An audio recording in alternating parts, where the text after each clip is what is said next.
السلام علیکم ورحمۃ اللہ وبرکاتہ۔ وعلیکم السلام ورحمۃ اللہ۔ نحمده ونصلي ونسلم على رسوله الكريم وعلى آله وصحابه أجمعين، أما بعد فأعوذ بالله من الشيطان الرجيم، بسم الله الرحمن الرحيم۔ لقد كان في قصصهم عبرة لأولي الألباب، صدق الله مولانا العظیم۔ بارگاہ نبی والی نبی میں درود پاک کا نذرانہ پیش فرمائیں۔ اللہم صلی علی سیدنا مولانا محمد وعلی الجود والکرم ومن العلم والحلم والحکم وآلہ وصحابہ وبارک وسلم۔ حضرت سیدنا یوسف علی نبینا وعلیہ الصلوۃ والتسلیم کا جو قصہ چل رہا ہے، آپ کے خواب کی مکمل تفصیل بیان ہوئی۔ اب آگے جب خواب بیان کر دیا، اس کے بعد کیا ہوا، اس کے بعد کا قصہ قرآن ارشاد فرماتا ہے، لقد كان في يوسف وإخوته آيات للسائلين۔ یوسف اور ان کے بھائیوں کے قصے میں پوچھنے والوں کے لیے نشانیاں ہیں۔ چونکہ حقیقت میں پوچھنے والے بظاہر کفار مکہ تھے، لیکن حقیقت میں پوچھنے والے جو ہے وہ یہود تھے، جنہوں نے یہ قصہ کفار مکہ کو سوالات دیے، اور یہ سوالات کفار مکہ نے حضور اکرم صلی اللہ علیہ وآلہ وسلم کی بارگاہ میں پیش فرمائے۔ ان سے کہا گیا کہ تم یہ سمجھتے ہو کہ تم نے سوالات کر دیے، لیکن حقیقت بات یہ ہے کہ یہ قصہ یوسف جو قرآن میں آیا، یہ یہودیوں کے لیے بھی نشانی ہے، کفار مکہ کے لیے بھی نشانی ہے۔ اور اس طور پر یہودیوں کو اس لیے بتایا گیا کہ جو قصہ تم نے اپنی کتاب توریت اور انجیل میں پڑھا ہے، اس سے بہتر انداز میں قصہ جو ہے قرآن مجید میں بیان فرمایا گیا۔ تو وہ قصہ جو تم نے پڑھا، اس سے بہتر انداز میں اگر بیان فرمایا گیا تو تمہیں سمجھنا چاہیے، چونکہ یہ نبی کسی پاس جا کے پڑھے بھی نہیں ہیں اور پھر بھی اتنا اچھا قصہ بیان کر رہے ہیں، اس کا مطلب یہ ہے کہ یہ نبی کی اپنی طرف سے قرآن بنایا ہوا نہیں ہے، یہ قرآن رب کی طرف سے نازل کردہ قرآن شریف ہے۔ یہ جو ہے یہودیوں کی نشانی ہے۔ اور کفار مکہ سے کہا گیا کہ اے کفار مکہ، تمہارے لیے نشانی اس لیے یہ ہے کہ تم نے دیکھا کہ یوسف علیہ السلام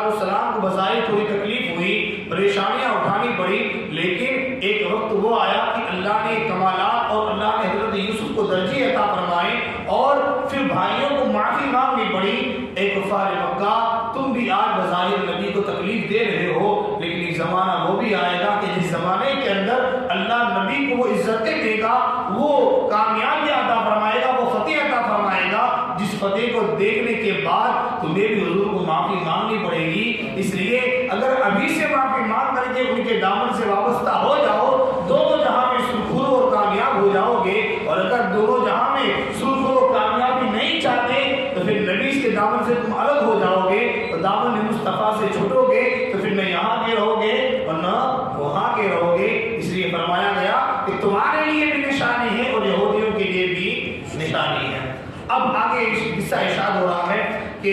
اب جب حضرت یوسف علیہ السلام کی والد حضرت یعقوب علیہ السلام نے، کیونکہ آپ کو قصہ نہیں بیان فرمایا،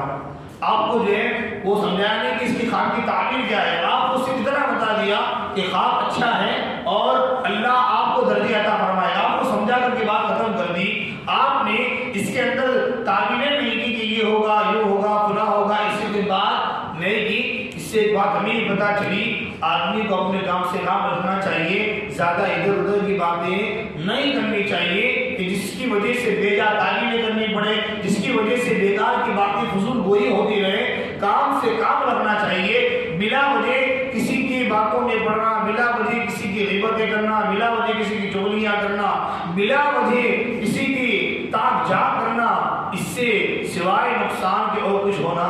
نہیں ہے۔ حضرت یعقوب علیہ السلام نے آپ سے پوری کوئی ڈیٹیل نہیں بیان کی، آپ کو صرف سمجھا کر کے بات ختم کر دی۔ اور نبی حضرت یوسف بھی تھے تو انہوں نے بھی جو ہے کوئی ہوگا اس خواب کا کیا مطلب ہے، اس خواب کا کیا مطلب ہے، ہوتا ہے نا کچھ کچھ لوگ آتے ہیں مسائل پوچھنے کے لیے، بات کرنے کے لیے، تو اب وہ جو ہے بال کی کھال نکالنے کی کوشش کرتے ہیں، ٹھیک ہے جی، جب تک کہ دودھ میں سے سفید بال نہ نکالے تب تک کہ ان کو سکون نہیں ہوتا کہ ہماری دیکھیے مکمل نہیں ہوئی ہے۔ تو کچھ لوگ ایسے بھی محقق ہوتے ہیں، تو ایسے محققوں سے دور رہنا چاہیے۔ تحقیق اپنی جگہ پر ہے، لیکن کام کی بات ہو، کام کی بات کریں، فضول کی باتوں میں نہ پڑیں جس کی وجہ سے آپ کا وقت بھی بیکار ہو، آپ کی شخصیت بھی ڈیمیج ہو، اور آپ کا وقت بھی جو ہے بالکل خراب طریقے سے چلا جائے۔ اس لیے حضرت یوسف علیہ السلام کو صرف کام کی بات بیان کی گئی۔ اب حضرت یوسف علیہ السلام اور یہ جب دونوں باتیں کر رہے تھے، علماء نے لکھا ہے کہ اس وقت جو ہے بلہا جو حضرت یعقوب علیہ السلام کی باندی اور ان کی جو ہے لونی تھی، پہلے زمانے کے اندر غلام اور باندی کا دور تھا، تو چونکہ جو غلام ہوتے تھے وہ بھی ان سے بھی کام لیا جاتا تھا، جو باندیاں ہوتی تھیں ان سے بھی کام لیا جاتا تھا۔ اور قرآن مجید میں بھی ہے کہ آدمی اپنی بیوی کے ساتھ جو چیز کر سکتا ہے وہی چیز اپنی باندی کے ساتھ بھی کر سکتا ہے، اس کے لیے اجازت دی گئی ہے قرآن مجید کے اندر۔ اور باقی چونکہ اپنی خود کی ملکیت ہوتی ہے، وہ لونی ہے، جو بھی اس سے کام کروایا جائے، جو بھی اس کے ساتھ کیا جائے، مالک کو اختیار ہوتا ہے۔ اب وہ بھی شاید اسی جو ہے قریب کے اندر کوئی کام کر رہی ہوگی، اس نے ان سب باتوں کو سن لیا، اور پھر جب شام کو تمام حضرت یوسف علیہ السلام کے بھائی آئے، برادران یوسف اور اولاد یعقوب جو 11 بھائی تھے وہ سب کے سب آئے، اس نے جا کر کے ان کی باتوں کو چغلی کر دی ان بھائیوں کو کہ فلاں فلاں بات یوسف نے ایسا ایسا خواب دیکھا، تمہارے ابو کے ساتھ یہ بات ہوئی، اور پھر جو ہے اس نے یہ کہا کہ تمہارے والد تمہیں کئی دنوں سے دیکھتی ہوں کہ وہ تم سے زیادہ جو ہے ان دونوں سے محبت کرتے ہیں، تمہاری محبت ان کے دل میں نہیں ہے، وہ تم کو نہیں چاہتے، تم کو کام کاج میں بھیج دیتے ہیں، تم اپنے کاموں میں لگے رہتے ہو۔ یوسف اور بنیامین جو ہے یہ یہیں پر رہتے ہیں، ان کے نگاہوں کے سامنے ہیں، وہ ان سے زیادہ کام نہیں لیتے، ان سے بڑا محبت والا انداز ہے، تمہارے ساتھ وہ انداز نہیں ہے۔ بس یہیں سے یہ بات بوئی گئی۔ بات اس لیے بوئی عورت نے، پتہ چلا کہ عورتیں عام طور سے یہی ہوتا ہے کہ تمام فتنوں کی جڑ عام طور سے عورتوں کو مانا جاتا ہے، اس لیے دنیا کا پہلا بنا جو تھا عورت ہی کی وجہ سے ہوا تھا۔ بھائی قابل نے جو حابل کو قتل کیا تھا تو وہ گناہ کس وجہ سے ہوا تھا؟ بہن سلمہ ہی کی وجہ سے ہوا تھا کہ وہ اس سے نکاح کرنا چاہ رہا تھا، تو داد منع فرما دیا، اس وجہ سے ان کا گناہ ہوا۔ یہاں پر بھی بعض علماء نے لکھا ہے کہ کچھ عورتیں ایسی گزری ہیں جنہوں نے انبیاء کے راز کو فاش کیا ہے، جس میں لوط علیہ السلام کی بیوی نے حضرت لوط کے مہمانوں کا جو راز ہے وہ ان کی قوم کو بیان کر دیا کہ ان کے پاس مہمان آئے، خوبصورت نوجوان تھے، ان کی بیوی نے جا کر کے قوم کے جو بدماش لوگ تھے ان کو جا کر کے کہہ دیا کہ وہاں خوبصورت نوجوان آئے، اور بعد میں پھر قوم نے حضرت لوط علیہ السلام کے پاس میں آ کر کے گستاخیاں کی، اور معاذ اللہ رب العالمین ان فرشتوں کے ساتھ بدکاری کرنے کا انہوں نے ارادہ کیا۔ اسی طریقے سے نوح علیہ السلام کی بیوی کو دیکھ لیجیے آپ، نوح علیہ السلام کی بیوی نے بھی ایسا ہی کیا آپ کے ساتھ کہ اب آپ کی جو راز کی باتیں تھی وہ جا کر کے قوم کو بیان کر دی۔ تو کچھ عورتیں وہ ہوتی ہیں، اسی طرح یہ دیکھ لیجیے زلفا نے جو ہے اپنے شوہر حضرت سیدنا یعقوب علیہ السلام اپنے آقا حضرت یعقوب علیہ السلام کے راز کو فاش کروا دیا، اور پھر ایک راز ان تینوں کا تذکرہ قرآن مجید کے اندر آیا ہوا ہے، اور زلفا کا تذکرہ نہیں ہے، ایک اور عورت کا تذکرہ قرآن مجید میں ہے۔ وَإِذَا أَسَرَّ النَّبِيُّ بَعْضَ أَحَادِيثِهِ، حضرت سیدہ حضور اکرم صلی اللہ تعالی علیہ وسلم کی زوجہ محترمہ سیدہ حفصہ رضی اللہ تعالی عنہ، انہوں نے بھی اللہ کے رسول کی ایک راز کو فاش کروا دیا تھا، وہ ناسمجھی کی وجہ سے، اسی وجہ سے عورتوں کو ناقص العقل کہا گیا ہے، اسی وجہ سے کہ وہ باتوں کو سمجھ پاتی نہیں ہے، راز کی جو گہرائی والی چیزیں ہیں وہ عورتیں جلدی ہضم نہیں کر پاتی۔ اس لیے ہمیں چاہیے کہ ہمیں کوئی ایسی بات جو عورتوں کی سمجھ سے بالا تر ہو، زبردستی عورتوں کو سمجھانے کی کوشش نہیں کرنی چاہیے۔ کبھی بھی وہ باتیں جو آپ کی اپنی پرسنلی ہو اور جو آپ کے اپنی کام کی باتیں ہو، وہ باتیں اپنے سینے تک ہی رکھنی چاہیے، اس لیے کہ ہر ایک چیز کے ہر ایک عورت کے پیٹ میں ہضم کرنے کی صلاحیت ہوتی نہیں ہے۔ کبھی کوئی بیماری ہو جاتی ہے تو وہ دست ہو جاتے ہیں، اس وجہ سے آپ اپنے تک ہی باتوں کو رکھا کریں تاکہ جو ہے آپ کی باتیں آگے تک نہ پہنچے اور آپ محفوظ رہ جائیں. اس لیے فرمایا گیا کہ یعقوب علیہ السلام کی اس باندھی نے آپ کے راز کو فاش کروا دیا. اب جو ہے ہوا کیا، جب حضرت برادران یوسف کو پتا چلا کہ یعقوب ہم سے محبت کم کر رہے ہیں اور یوسف سے محبت زیادہ کرتے ہیں، ان کے بھائی سے محبت زیادہ کرتے ہیں، آپس میں چھیڑی گولیاں ہونے لگی، آپس میں باتیں ہونے لگی، اور اب یہیں سے ان کے دلوں میں حسد کی آگ پیدا ہو گئی کہ ہم تو اتنے مضبوط ہیں، ہم جوان ہیں، ہم کام بھی کرتے ہیں، ہم ان کی دیکھ بھال کرتے ہیں، ان کے لیے پیسہ کما کے لاتے ہیں، کھانا بنا کے لاتے ہیں، ہم سب کچھ کرتے ہیں، اس کے باوجود بھی تمام محبتیں یوسف کے لیے، تمام محبتیں بنیامین کے لیے، ہمارے لیے کوئی محبتیں نہیں. یہ بات اور یہ چیزیں شیطان ان کے ذہن و دماغ میں ڈال دی. اب رفع قرآن کہتا ہے اذ قالوا ليوسف واخوه احب الى ابينا منا ونحن عصبہ، جب انہوں نے کہا، یعنی یوسف برادران یوسف علیہ السلام کے بھائیوں نے کہا کہ یوسف اور اس کا بھائی ہمارے باپ کو ہم سے زیادہ محبوب ہیں، جبکہ ہم تو مضبوط جتھا ہیں، ہمیں بڑی جماعت ہے، مضبوط جماعت ہے. عصبہ کہتے ہیں مضبوط اور جو ہے طاقتور جماعت کو، بجائے ہم سے محبت کرنے کے چھوٹے سے بچے، کمزور بچوں سے محبت، ہم سے محبت ہونی چاہیے. تقاضا تو یہ ہے کہ ہم بڑے ہیں، ہماری طاقت ہے، ہمارے پاس سب کچھ ہے، ہم ان کے کام بھی آتے ہیں، تو یہ تو چھوٹے بچے ہیں، ان کے پاس تو کچھ نہیں ہے. لیکن حقیقت میں چونکہ یہ بیج شیطان نے ان کے دلوں میں ڈالا تھا، ورنہ اگر وہ سوچتے تو ان کو پتا چل جاتا. اس لیے کہ یعقوب علیہ السلام کی محبت غلط نہیں تھی اپنی جگہ پر، ان کے محبت پر حق تھی، اس وجہ سے کہ ان کو یہ برادران یوسف، ان کے جو بھائی ہیں، ان کو تو ماں کی محبت بھی ملی تھی بچپن سے، ممتا کا پیار بھی ملا تھا، باپ کی محبت بھی ملی تھی. لیکن یوسف علیہ السلام کو نہ ممتا کا پیار ملا، ان کے بھائیوں کو نہ ممتا کی محبت ملی ہے. اب اگر نہ ماں کا پیار ملا ہو اور اگر باپ محبت دیتے تو کون سی بڑی بات ہے. ایسی اولاد جو اس کے پاس نہ ماں ہو تو باپ محبت نہ کرے تو اور کون محبت کرے گا. انہیں تو سمجھ ہی جانا چاہیے تھا. لیکن جو حسد ہے، جو دل کے اندر جو قرب کسی سے جلن پیدا ہوتی ہے، تو پھر آدمی کسی خوبیوں کو دیکھتا یا کسی کی بدگوئیوں کو دیکھتا نہیں ہے. فرمایا آپس میں کہنے لگے ان ابانا لفی ضلال مبین، بے شک ہمارے والد قرآن وارفتگی کے اندر ہے، ہمارے والد جو ہے یہ کھلی وارفتگی کے اندر ہے، ان کو ہماری فکر نہیں ہے، وہ تو بس انہیں کی محبت میں بڑے ہوئے ہیں. اقتلوا یوسف، اب آپس میں گفتگو ہونے لگی کہ اب اگر ہم چاہتے ہیں کہ ہمارے والد ہم سے محبت کریں تو ہمیں کیا کرنا چاہیے. تو اب اس مجلس کے اندر، اس میٹنگ کے اندر باقاعدہ ایک میٹنگ روم بنایا گیا، اور میٹنگ روم کے اندر یہ سب بیٹھے اور اس میں آپس میں جو ہے سیمینار ہوا کہ بھائی کیا کریں گے اس کے لیے. اور ہم میٹنگ میں آپس میں کہنے لگے کہ اس کے لیے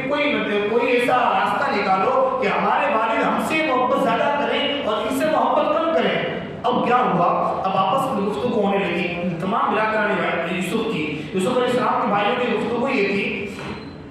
کچھ لوگوں نے کہا کہ ہم تو چاہتے ہیں کہ ہمارے والد ہم سے محبت زیادہ کریں، ہم سے کم کریں، اور ہم والد کی نگاہ میں منظور نظر ہو جائیں، ہمارے والد ہم سے زیادہ پیار کریں. ہمیں چاہیے کہ ہم دو طریقے ہیں ہمارے پاس. ایک تو یہ ہے کہ یوسف کو یا تو بالکل ختم ہی کر دیا جائے کہ تاکہ وہ کسی بھی طریقے سے رہے ہی نہیں. بعض علماء نے اب ایک بات یہ بھی فرمائی ہے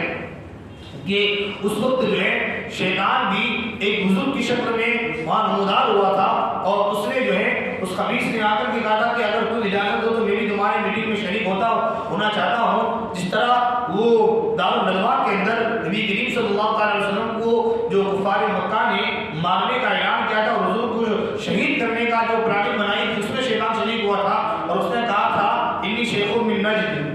میں نجد کا شیخ ہوں، میں بھی تمہاری میٹنگ میں شریک ہونا چاہتا ہوں. یہاں بھی آ کر کے اس نے جو ہے وہ حضرت برادران یوسف کو یہ کہا کہ میں بھی تمہارے ساتھ شریک ہوتا ہوں. اب اس میں جو ہے کسی نے یہ مشورہ دیا کہ ہمارے لیے بہتر یہ ہے کہ یوسف کو ختم ہی کر دیا جائے، انہیں قتل کر دیا جائے کہ دور لے جا کر کے، اس لیے کہ نہ رہے باپ نہ رہے باسری. یوسف رہیں گے تو پھر کوئی پریشانی ہوگی، رہیں گے ہی نہیں، اور والد کو پھر محبت رہے گی نہیں، تو والد کی نگاہ ہم محبت والے ہو جائیں گے، ہم سے زیادہ محبت ہوگی. ابھی یہ میٹنگ چل رہی تھی کہ اس میں سے ایک بھائی جس کے بارے میں علماء نے لکھا ہے، اس کا نام تھا یہودا نے کہا کہ تم ایسا نہ کرو، یوسف اگر تو کچھ بھی ہے لیکن ہے تو ہمارا بھائی نا،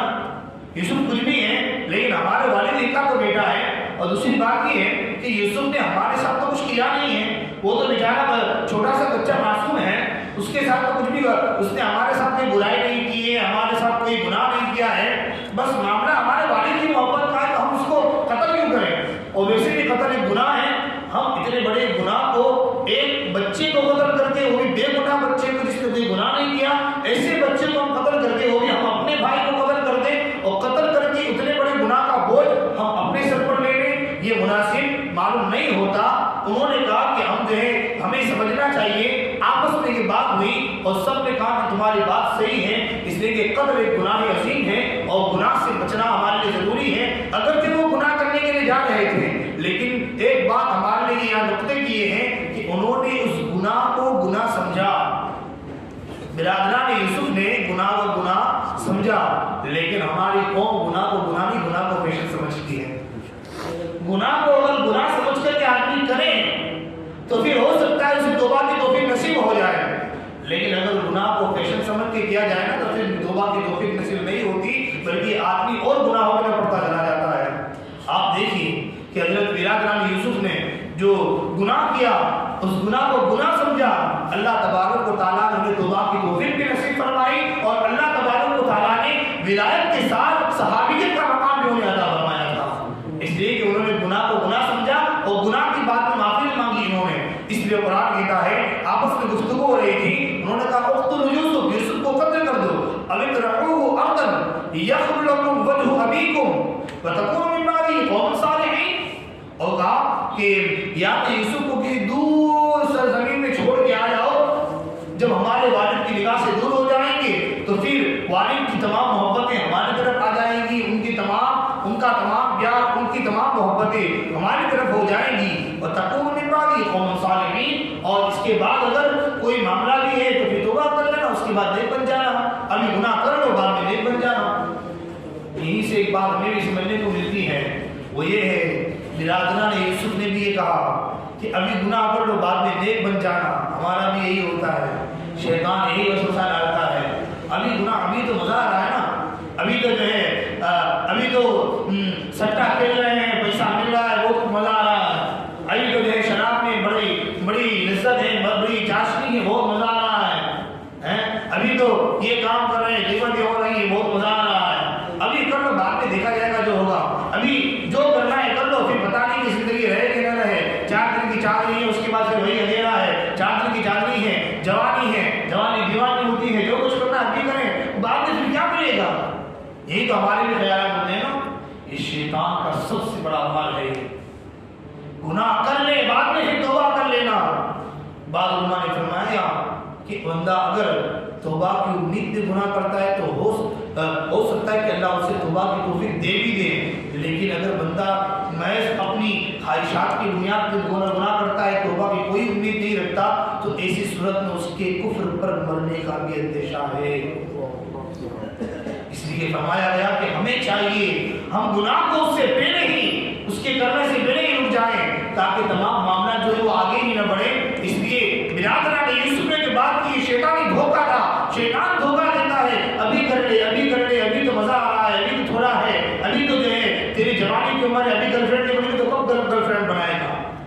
ابھی تو جو ہے وہ تیری جوانی ہے، عورتوں کے ساتھ رہنے والی چیز ہے، جوانی میں جو ہے لڑکیوں سے پیار محبت بنا لے، پھر کب موقع ملے گا؟ شیطان یہ وسوسے ڈالتا ہے، اور پھر جب بندہ گناہ میں پھنس جاتا ہے اور بندہ اس کے جال میں پھنستا ہے، پھر شیطان کہتا ہے میں تو تجھ سے بری ہوں، میں نے کب تجھے کہا تھا تجھے یہ کرنا ہی کرنا ہے، تجھے میں بھی ہر مشورہ دیا تھا۔ شیطان نے یہاں بھی وہی بات ڈالی، فرمایا برادران یوسف کہنے لگے کہ ہم گناہ کر لیں گے، گناہ کے بعد پھر نیک ہو جائیں گے، ہم بھی یہ کہتے ہیں نا ابھی جوانی ہے، گناہ کر لو، برا بات عبادت کرنی ہے نا، نوجوان نہیں، اللہ نے زندگی دی ہے، اس کی قدر کرے۔ سرکار مفتی اعظم عالم اسلام علامہ جو ہے سرکار مفتی اعظم مصطفیٰ رضا خان رحمۃ اللہ تعالیٰ علیہ ارشاد فرماتے ہیں، جوانوں ریاضت کے یہی دن ہے، بڑھاپے میں کہاں ہمت، جو کرنا ہے ابھی کر لو، ابھی نوری جوان میں ہو، پھر نہ کہنا کہ جوانی کے اندر تو کچھ نہیں کیا، بڑھاپے میں پھر نہ صحیح سے سجدے ہو پاتے ہیں، نہ صحیح سے عبادتیں ہو پاتی ہیں، ابھی اگر تم سجدوں کی لذتیں پال ہوگے وہ پال ہوگے، بوڑھے ہو کر کے تو پھر تمہیں ویسے ہی مجبور ہو کر کے جو ہے مسجد میں آنا ہے، پھر تو بوڑھے کے پاس امید کیا ہوتی ہے؟ جوان اگر جوانی کے اندر عبادت کرے کہا جائے گا کہ ہاں خواہشات کا امبار تھا، اس کو چھوڑ کر کے جوانی کی تمام خواہشات کو چھوڑ کر کے مسجد میں آیا۔ بوڑھا اگر آ جائے گا تو کوئی کمال کی بات نہیں ہے۔ الحمدللہ جوان کا آنا کمال بھی ہے، اور جوان کا آنا اس کی زندگی کے لیے جمال بھی بن جاتا ہے۔ اس لیے فرمایا کہ ہم جو ہے گناہ کریں گے بعد میں نیک بن جائیں گے، ابھی کر لو۔ قال قائل منہم، ان میں سے ایک نے کہا، وہ تھا یہودا، اور اسی بات کی وجہ سے علماء نے فرمایا اس مشورے کی وجہ سے اللہ تبارک و تعالیٰ نے زیادہ تر نبیوں کو یہودا کی اولادی میں پیدا فرمایا، اس لیے کہ انہوں نے قتل کے بات سے روکا تھا، انہوں نے ایک جو ہے نیگیٹو مشورہ پازیٹیو مشورہ دیا تھا انہوں نے، اس وجہ سے ان کو اللہ تبارک و تعالیٰ نے انعام عطا فرمایا۔ پتہ چلا اگر کوئی کام کا مشورہ اچھا مشورہ ہو جس میں جو ہے سامنے والے کے لیے کسی بھی طرح کی بھلائی نکل سکتی ہو، وہ مشورہ دینا چاہیے۔ جس مشورے میں لوگوں کے لیے نقصان ہو ایسے مشورے سے بچنا ضروری ہے۔ فرمایا قال قائل منهم لا تقتلوا یوسف، ان میں سے ایک نے کہا کہ یوسف کو قتل نہ کرو، والقوه في غیابۃ الجب، اور انہیں جو ہے گہرے کنویں میں ڈال دیا جاؤ، یلتقطه بعض السیارۃ ان کنتم فاعلین، کوئی گزرنے والا کوئی قافلہ ہوگا جو یوسف کو جو ہے کنویں سے نکال کر کے اسے اپنے ساتھ لے جائے گا۔ اب یہ جو ہے آپس میں بات کر رہے تھے کہ کوئی قافلہ آئے گا اس کو لے جائے گا۔ اب اس کے بعد پھر جو ہے وہ حضرت یوسف علیہ السلام کے لیے وہ صبح ہوئی، اپنے والد محترم حضرت یعقوب علیہ السلام کے پاس گئے، ان سے کہا کہ والد محترم آپ جو ہے ہم چاہتے ہیں کہ آج جو ہے چھٹی کا دن ہے، ہم چاہتے ہیں کہ تھوڑا تفریح کے لیے جائیں، تھوڑا انجوائے کے لیے جائیں، ہم چاہتے ہیں کہ تھوڑا جگہ جانا چاہیں، ہم چاہتے ہیں کہ ہم تو جائیں گے ہی جائیں گے، لیکن ہم آج اپنے بھائی یوسف کو بھی لے جانا چاہتے ہیں۔ وہ وہاں کی آب و ہوا تازہ ہے، وہاں کھلا میدان ہے، وہاں پر سورج کی کرنیں بھی اچھی ہوگی، چاند کی چاندنی بھی نظر آئے گی، وہاں پر جو ہے ہریالی ہے، کھلا موسم ہے، ہم ہریالی بھی دیکھیں گے، قدرت کے نظارے بھی دیکھیں گے، وہاں جو ہے سب چیزیں نظر آئیں گی، تو جا کر کے تھوڑا کچھ کھیلیں گے، ہم بکریوں کو چرائیں گے، اور ہمارے بھائی یوسف جو ہے وہ وہاں کچھ کھیل لے گا تو اس کی طبیعت جو ہے اچھی ہو جائے گی، باڈی میں اور طاقت و پھرتی آ جائے گی۔ تو اے ہمارے والد آپ جو ہے یوسف کو بھی ہمارے ساتھ بھیجیے تاکہ یوسف بھی آئے، وہاں کھیلے گا، وہاں بکری کو چڑھائیں گے، ہمیں اچھا رہے گا، ان کی بھی طبیعت میں جو ہے مزہ آ جائے گا، اور چونکہ بچے ہیں تو کھیلیں گے بھی۔ اب جو ہے حضرت یعقوب علیہ السلام نے جواب کیا دیا، اور اس کے بعد برادران حضرت یوسف علیہ السلام کو وہاں کیسے لے گئے اور ان کے ساتھ وہاں کیا معاملہ ہوا، انشاءاللہ العزیز کل بیان ہوگا۔ اللہ تبارک و تعالیٰ ہم سب کو حسد کی آگ سے محفوظ فرمائے۔ اللہ تبارک و تعالیٰ برادران یوسف اور حضرت سیدنا یوسف علیہ السلام کے اس قصے سے ہمیں درس نصیحت حاصل کر کے اس پر عمل کی توفیق عطا فرمائے۔